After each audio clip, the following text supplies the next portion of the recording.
Assalamualaikum warahmatullahi wabarakatuh, teman-teman semua. Hari ini pertemuan pertama bareng saya ya, setelah satu semester kemarin kalian bareng-bareng sama Pak Afri. Nah sekarang ditemenin sama saya. Saya bakal ngelanjutin materi yang harusnya udah diberikan sama Pak Afri ya sebelumnya. Jadi kita langsung masuk ke bab 4 di semester genap ini gitu ya. Nah di bab 4 ini kita akan ngebahas tentang konflik, kekerasan, dan perdamaian. Nah, mungkin teman-teman udah nggak asing nih denger istilah-istilah itu kayak konflik, kekerasan, perdamaian. Itu tuh udah istilah umum yang sering kita temui di keseharian gitu. Bahkan mungkin di berita-berita kita sering dengar tuh konflik antara Palestina lah sama Israel lah, ataupun konflik pemilihan umum ketika ada pemilihan presiden gitu, ada yang milih pasangan inilah, yang satu pasangan itulah. Jadi udah sangat lumrah kalian dengar ya kata-kata ini semuanya. Nah, sebelum kita masuk ke materinya, Bapak mau flashback dulu nih sama teman-teman semua. Sebelumnya, kalian masih ingat nggak materi diferensiasi sosial dan stratifikasi sosial? Harusnya masih ingat ya. Kalian tahu kan perbedaan di antara keduanya? Ya. Jadi kalau persamaannya dulu, diferensiasi dan stratifikasi itu sama-sama perbedaan. Nah, sementara kalau diferensiasi itu kan perbedaan yang dimana perbedaan itu memiliki derajat yang sama atau sejajar. Kalau digambarkan bisa horizontal. Kayak misalnya di kehidupan sehari-hari, perbedaan apa sih yang ada? Perbedaan ras, perbedaan pekerjaan atau profesi gitu, terus perbedaan agama, itu tuh semuanya setara. Tidak ada mana yang lebih tinggi, mana yang lebih rendah gitu ya. Itu diferensiasi sosial. Misalnya dokter dan guru, siapa yang lebih tinggi derajatnya? Tidak ada, sama-sama gitu, derajatnya sama. Itulah diferensiasi sosial, perbedaan yang sifatnya sejajar atau setara, atau kalau digambarkan horizontal. Nah, kalau stratifikasi itu vertikal, dari atas ke bawah gitu ya. Jadi ada yang di atas, ada yang di bawah, perbedaan tapi ada derajat yang berbeda.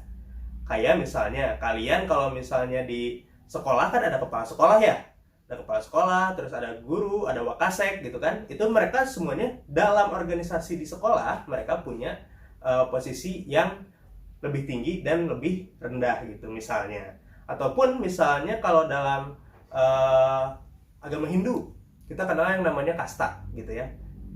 Hindu itu ada kasta, yang paling atas itu ada Brahmana, terus lanjut ke Ksatria, Waisya, dan Sudra gitu ya. Nah jadi di mana si kasta Brahmana ini punya posisi paling tinggi dan Sudra itu paling rendah gitu ya. Nah jadi itulah perbedaannya antara diferensiasi dan stratifikasi. Diferensiasi itu horizontal, stratifikasi itu vertikal. Nah kenapa Bapak bahas ini lagi? Karena ini ada kaitannya dengan penyebab konflik ya. Jadi kan perbedaan, mungkin kita tahu semua, perbedaan juga bisa menciptakan sebuah integrasi sosial, bisa menciptakan sebuah hubungan, tapi juga bisa jadi sumber adanya konflik begitu karena perbedaan gitu ya. Nah, sebelum kita masuk lebih jauh, nah si diferensiasi dan stratifikasi ini bisa menghasilkan apa gitu ya. Nanti Bapak mau jelasin dulu tujuan pembelajaran dari bab ini ya. Tujuan pembelajaran bab ini adalah kalian mampu mendeskripsikan pengaruh diferensiasi sosial dan stratifikasi sosial ya. Yang kedua, mengidentifikasi berbagai konflik dalam masyarakat. Ketiga, mendeskripsikan sebab-sebab konflik. Keempat, mendeskripsikan kekerasan. 5, mengidentifikasi upaya penyelesaian konflik dan kekerasan ya. Nah itulah kenapa tadi Bapak udah bahas dulu, ngingetin kalian tentang diferensiasi dan stratifikasi, karena di subbab pertama kalian harus mampu mendeskripsikan pengaruh diferensiasi sosial dan stratifikasi sosial. Jadi kalian harus ingat dulu nih, apa itu diferensiasi, apa itu stratifikasi, sebelum kita bahas gitu ya. Nah si stratifikasi atau diferensiasinya ini bisa menyebabkan apa sih gitu. Nah si diferensiasi dan stratifikasi ini bisa menyebabkan yang namanya primordialisme ya. Pertama itu primordialisme, yang kedua ada etnosentrisme, yang ketiga politik aliran atau sektarian. Nah apa sih primordialisme dan kenapa si diferensiasi dan stratifikasi ini bisa menghasilkan primordialisme? Nah bisa dibaca ya teman-teman ya. Primordialisme merupakan pandangan atau paham yang menunjukkan sikap berpegang teguh pada hal-hal yang sejak semula melekat pada diri individu seperti suku, dan suku, ras, dan agama. Ya, jadi bisa dibilang si primordialisme ini adalah sebuah paham yang dari lahir udah kalian pegang gitu. Jadi kalian udah lahir dengan ini gitu. Suku bangsa kalian kah? Kalian lahir di suku Sunda, suku Jawa, suku Batak gitu, atau suku yang lain. Dan ras misalnya kalian apakah rasnya Mongoloid kah, atau Kaukasoid kah gitu, ataukah Negroid kah gitu kan ya. Dan juga misalnya agama kalian Islam, Kristen, Buddha, Hindu gitu, atau satu lagi apa yang belum disebut, Konghucu misalnya gitu kan ya. Nah jadi ini tuh udah bawaan kalian sejak lahir gitu. Nah si primordialisme ini bisa menimbulkan apa? Nah biasanya orang yang memiliki paham primordialisme ini adalah sangat bangga akan semua hal yang melekat pada dirinya. Kayak misalnya agama kalian Islam, agama kalian Kristen, kalian sangat bangga akan agama kalian sendiri. Ataupun misalnya suku bangsa kalian Sunda atau suku kalian Jawa, kalian sangat bangga akan hal itu, sehingga menimbulkan anggapan dari kalian sendiri bahwa apa yang melekat pada gua adalah yang terbaik dibandingkan yang lain, gitu ya. Dibandingkan yang lain, tanpa merendahkan dulu ya, tanpa merendahkan yang lain, tapi kalian merasa lebih baik gitu. Hanya itu saja gitu. Tanpa mencaci yang lain, kalian merasa lebih baik. Jadi bukan berarti kalian bangga akan Jawa tapi kalian menghina Sunda, nggak gitu kan. Nah, jadi ini primordialisme itu hanya rasa bangga terhadap apa yang melekat pada diri kalian gitu. Contohnya, biasanya ini bisa kita temukan sifat-sifat ini di keseharian loh. Kayak misalnya kalian, bukan kalian ya, misalnya ada suku Sunda atau suku Jawa misalnya ya. Kita ambil suku Sunda dan Jawa. Ketika itu ada pemilihan presiden atau pemilihan kepala daerah gitu misalnya. Pada saat itu si calonnya yang satu dari suku Sunda, yang satu dari suku Jawa. Nah, si pemilih, yaitu kalian semua ataupun orang-orang yang bersuku Sunda dan Jawa, kadang memilih seseorang hanya karena dilihat, oh ini sama-sama suku Sunda, oh ini sama-sama suku Jawa, gitu kan ya. Nah jadi kadang si sifat primordialisme ini hanya berdasarkan perasaan aja, kadang subjektif gitu. Jadi kalian nggak melihat jejak politik si calon gitu, tidak melihat prestasi apa saja yang sudah diberikan oleh calon, apa yang sudah diberikan oleh calon pada negara sehingga mereka patut dipilih. Tapi kadang seseorang itu memilih hanya karena wah dia sama-sama Sunda, udah pilih ini aja gitu misalnya gitu ya. Oh iya dia sama-sama Jawa, udah pilih ini aja gitu. Nah itulah sifat primordialisme yang gampang kita temui gitu. Jadi rasa bangga gitu, rasa bangga yang terlalu diagungkan gitu, terlalu diagungkan sehingga kadang tidak menjadi objektif gitu ya. Itulah primordialisme. Jadi kalau simpelnya adalah primordialisme itu adalah paham yang menganggap kelompoknya paling unggul. Paling unggul. Jadi itu kunci dari primordialisme adalah menganggap kelompoknya paling unggul gitu.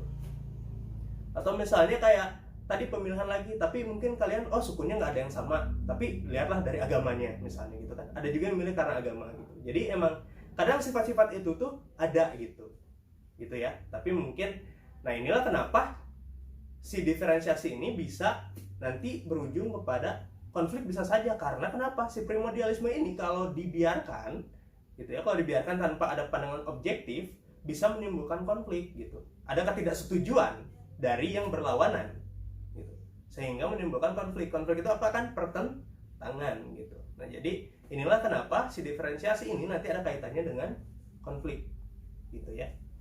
Nah, faktor-faktor apa yang mempengaruhi terjadinya primordialisme? Yang pertama, adanya sesuatu yang dianggap istimewa oleh individu dalam suatu kelompok atau perkumpulan sosial tertentu. Yang kedua, adanya suatu sikap untuk mempertahankan keutuhan suatu kelompok atau kesatuan sosial dari ancaman luar. Ketiga, adanya nilai yang berkaitan dengan sistem keyakinan seperti nilai keagamaan dan pandangan. Ya, bisa disimpulkanlah contohnya kayak yang saya tadi paparkan misalnya ya. Mungkin bisa dicerna ya segitu. Nah, ini tadi contohnya udah saya sebutin. Nah, lanjut ke etnosentrisme. Nah, etnosentrisme ini apa gitu?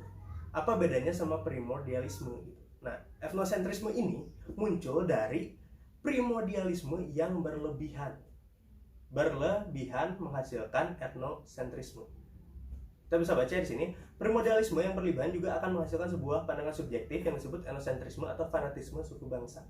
Etnosentrisme adalah suatu sikap menilai kebudayaan masyarakat lain dengan menggunakan ukuran-ukuran yang berlaku di masyarakatnya. Karena yang dipakai adalah ukuran-ukuran masyarakatnya, maka orang akan selalu menganggap kebudayaannya memiliki nilai lebih tinggi daripada kebudayaan masyarakat lain, sehingga muncul tindakan merendahkan masyarakat lain yang berbeda dengan mereka. Nah, kalau tadi primordialisme itu belum kita misalnya yang punya sifat primordialisme ini belum merendahkan yang berbeda. Tapi kalau udah etnosentrisme ini biasanya si yang punya sifat ini merendahkan suku lain gitu. Merendahkan suku lain yang dianggap lebih rendah gitu, dengan mencacinya ataupun penjajahan misalnya, ataupun dan lain-lain lah gitu. Itulah diawali dari sifat etnosentrisme yang tentu akan menimbulkan konflik gitu. Nah, tadi etnosentrisme lebih bersifat subjektif, berdasarkan perasaan dan bukan berdasarkan pemikiran rasional gitu ya. Jadi bisa dibedakan ya, primordialisme itu masih tahap awalnya ketika sudah terlalu dalam dan sudah merendahkan yang berbeda dari dirinya, itu disebut etnosentrisme. Jadi kebanggaan yang berlebihan sehingga merendahkan orang yang berbeda gitu ya. Contohnya, kasus di Afrika Selatan pada masa diberlakukannya politik apartheid. Pada saat itu ada kesenjangan antara yang memiliki kulit putih dan kulit hitam.